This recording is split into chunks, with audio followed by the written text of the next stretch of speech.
눈덩이 의혹들, 정호영 풍전 등화, 바람 앞에 불이라는 거죠. 아들과 딸이 어떻게 경북대 의대에 편입을 할 수 있었을까와 관련돼서 의혹들이 계속 제기됩니다. 정호영 보건복지부 장관 후보자 아들 2017년도 경북대 의대 편입 시험 탈락. 그런데 2018년 다음해 탈락대와 차이 없는 스펙으로 서류를 제출했는데 합격했다라는 의혹입니다. 당락을 가른 자소서 평가자 절반이 아버지와 아는 사람. 2018 자기소개서 평가위원 6명 중 3명이 동문회 등 지인이다 라는 의혹도 나왔습니다. 그러자 정호영 내정자는 이거 누가 심사하는지 모른다, 블라인드다라고 항변했습니다. 심사위원 배정은 시험 당일에 추첨으로 무작위 임의 배정하게 되어 누가 심사를 하게 될지 알 수가 없습니다.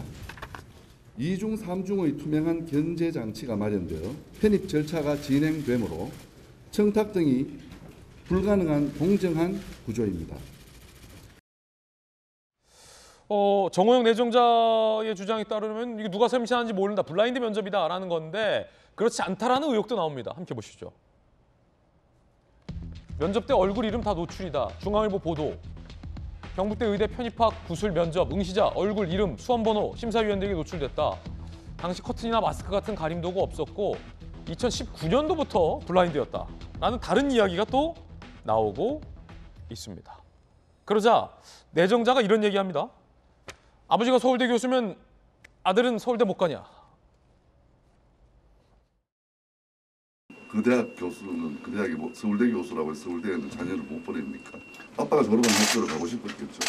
오해를 살 수도 있지만 아버지가 그 학교에 있다고 해서 다른 학교에 보내야 된다 이런 점도 헤아려 주시기 바랍니다. 예. 서울대 교수라고 서울대에 자녀 못 보내냐. 그런 건 아닌데 적법하고 적합하게 보내야 되겠죠. 의혹입니다. 근데 블라인드라더니 블라인드가 아니다라는 얘기도 나오고 있고 의혹이 점점 커지고 있습니다. 민주당에서는 이게 절대 안 된다라고 반발하고 있고 급기야 국민의힘 내부에서도 정호영 장관 내정자는 안 된다라는 반대 의견도 나옵니다. 민주당 이야기 들어보시죠. 소녀의 일기장까지 압수하던 잔혹하고 무자비한 공정의 잣대는 어디로 사라졌는지 모르겠습니다. 윤석열의 선택적 정의에 국민의 공분은 갈수록 커지고 있습니다. 수사도 하지 않고 팩트가 없다고 하는 것은 친구니까 수사를 하지 않겠다는 선언으로 들립니다. 조 전 장관 때 같았으면 지금쯤 10곳은 압수수색을 했을 것입니다. 윤석열 정부의 시작이 내로남불이 될지 공정과 정의가 될지 선택해야 할 것입니다. 국민의힘 내부에서도 이거 안 된다라는 반대 의견이 속속 나오고 있습니다. 들어보시죠. 위법 행위가 없었다는 점에서 정 후보자는 상당히 억울할 수도 있습니다. 그러나 품격과 도덕성이 필수인 고위공직자 후보자에게 이해충돌 논란이 벌어진 것 자체만으로 공정을 바랐던 국민에게 상대적 박탈감을 줄 수 있고 기억하고 싶지 않은 조국 사태를 떠올리게 할 수 있습니다. 정호영 장관 후보자께서는 거치에 대해 직접 결단해 주십시오. 하태경 의원도 반대 의견을 표명하기도 했습니다. 자, 일단 국민의힘 내부에서도 반대 의견이 나오고 있고 민주당은 결사 반대. 인수위의 입장은 어떨까요? 장제원 비서실장의 이야기 한번 들어보시죠. 각계의 입장들 보내고 있는데 조국과 다르다 발끈. 조국 문제야 뭐가 같으냐. 정 후보자가 조작을 했냐 위조를 했냐. 부정의 팩트가 뭐가 있냐. 아빠가 어떻게 언질했다든가 힘을 썼다든가 이런 게 전혀 없다. 라고 발끈했습니다. 이양수 의원님 그리고 전재수 의원님 두 분 의견 바로 듣겠습니다. 이양수 의원님. 그래서 이제 조국의 문제와 같은 부분도 있고 다른 부분도 있죠. 이제 조국 장관은 상당히 여러 문제에 있어서 이제 계속 드러나고 있었던 거고 이제 요 부분도 이제 아버지가 다니는 학교에 이제 편입을 할 때 면접 점수를 상당히 높게 받은 정황이 그 지인 찬스 아니냐, 아빠 찬스 아니냐 이제 이런 문제거든요. 예. 그래서 뭐 조국 그 장관 그 문제와 이거를 뭐 동일시하기는 어렵습니다만 그렇다고 해도 이 문제도 자유로운 건 아닙니다.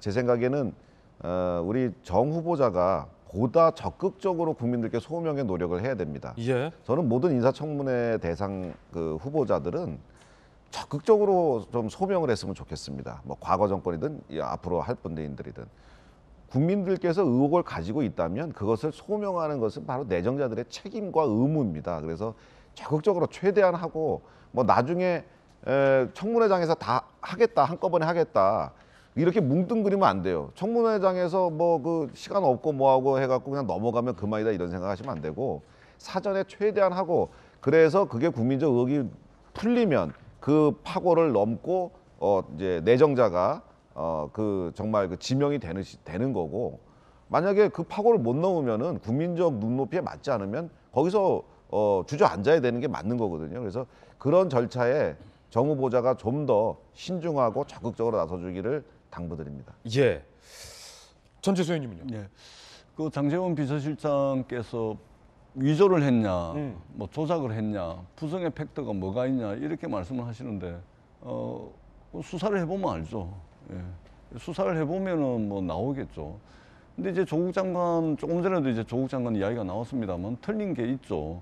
아마 이쯤 됐을 때 인사청문회를 하루 앞두고서 전격적인 검찰의 압수수색이 이루어졌죠. 무려 4군데 대학에 대해서 전격적인 압수수색이 이루어졌고 그때 당시 검찰이 왜 압수수색을 했냐 이 정도 의혹까지 압수수색까지 가는 것은 과한 거 아니냐 이렇게 이제 기자들이 물으니까 검찰의 공식 답변이 뭐냐면은 사실관계를 확인하기 위해서 객관적 자료를 확보하는 것이 중요하다 이렇게 이야기를 한 겁니다. 지금 정호영 후보자에 대해서도 많은 의혹들이 나오고 있습니다.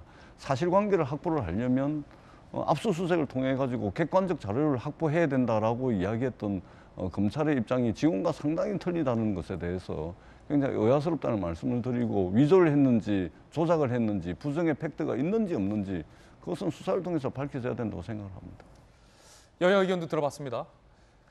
조금 전 인수위 배현진 의원 대변인의 브리핑 중 매우 흥미로운 장면을 저는 포착했는데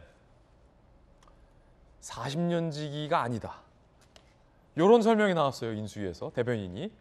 자, 많은 언론 보도에서 당선인과 40년지기다라는 보도가 나왔는데 그거 잘못됐다. 40년지기 아니다라는 겁니다. 배현진 대변인입니다. 40년지기라는 그 표현이 여러 곳에서 인용돼서 보도되는 것을 많이 봤는데 이 두 분은 각자 그 서울과 대구에서 학창 시절을 보냈고 또 검사와 의사로 각자의 아주 바쁜 그 전문 분야에서 활동해 오신 분들입니다. 40년지기라는 표현은 잘못 알려진 잘못된 사실입니다. 이재명 기자, 자 이렇게 되면요. 40년지기 아니다. 지기는 맞지만 40년 지기는 아니다. 그러니까 뭐 절친하지 않다. 이 말인즉슨 사실관계 바로잡는 차원도 있지만 우리가 40년 지기고 뭐 친구의 우정 이런 것 때문에 당선인이 전혀 얽매이지 않는다라는 뜻이기도 하잖아요. 이를 더 쉽게 하면 흔히 일각에서 뭐 손절각 아니냐. 이미 당내에서 의혹이 많이 지금 당내에서도 국민의힘 내부에서도 지금 의혹에 대해서 충분히 해명이 안 되고 있다 이런 평가가 많이 있는 상황인 거죠. 실제 가장 중요한 건 뭐냐면 지금까지의 해명의 핵심은 블라인드 테스트이기 때문에 누굴 심사하는지 몰랐다는 게 핵심이었습니다. 그런데 누가 심사하는지 모르더라도 만약에 블라인드 테스트 자체가 아니었다, 시험이 아니었다. 그래서 2017년도 그리고 2018년도에 입학을 한 건데 그게 아니라 그 2019년도부터 블라인드 테스트가 시험이 본격화되고 그 전에 아니었다 그러면 이건 굉장한 심각한 해명의 오류를 낳는 거죠. 그런 점에서 지금 해명이 과연 국민들이 설득할 수 있느냐 이게 굉장히 뭐 국민의힘 윤석열 당선인 가장 큰 고민일 테고 조금 전에 전재수 의원께서 말씀하셨지만 저도 이제 조국 전 장관 사태를 다시 복기해봤습니다. 과거 기사를 보니까 조국 전 장관이 지명되고 일주일 뒤에 사모펀드 관련 의혹이 터집니다. 그리고 다시 일주일 뒤에 조민 씨 부정 입학 의혹이 터집니다. 그리고 다시 일주일 뒤에 검찰이 강제 수사에 들어갑니다. 다시 얘기해서 의혹이 제기되고 2주 만에 강제 수사에 들어갔었습니다. 당시에 복귀해 보면. 그런데 정호영 후보자 같은 경우 지명을 하고 나서 조금 있다가 편입학 의혹이 터졌습니다. 조금 지나면 뭐 아직까지 2주가 안 됐지만 한 다음 주가 되면 2주가 되는 거죠. 그런 상황에서 만약에 의혹이 계속 제기되는 상황에서 검찰이 나서지 않으면 분명히 이것은 이중 다투 논란에 휩싸일 수밖에 없는 거죠. 그런 점에서 당시 조국 전 장관도 의혹 수준으로 그러니까 임명까지 이루어졌습니다. 당시 문재인 대통령도 의혹만으로 임명하지 않으면 나쁜 선례다 이런 말을 했었던 거죠. 그래서 과연 이것을 이제 윤석열의 공정은 무엇이냐라는 굉장히 중요한 화두 앞에서 윤석열 당선인 그리고 국민의힘이 과연 계속 정호영 후보자를 방어할 수 있느냐. 지금의 해명이 방어가 안 되는 상황에서 그런 점에서 아마 지금 배현진 대변인도 40년 직이라는 것은 오해다 이런 설명까지 간 게 아닌가 이런 생각을 해볼 수 있을 것 같습니다. 40년직이 아니다. 인수위의 대변인의 브리핑이 굉장히 의미심장하게 들립니다. 저에게는.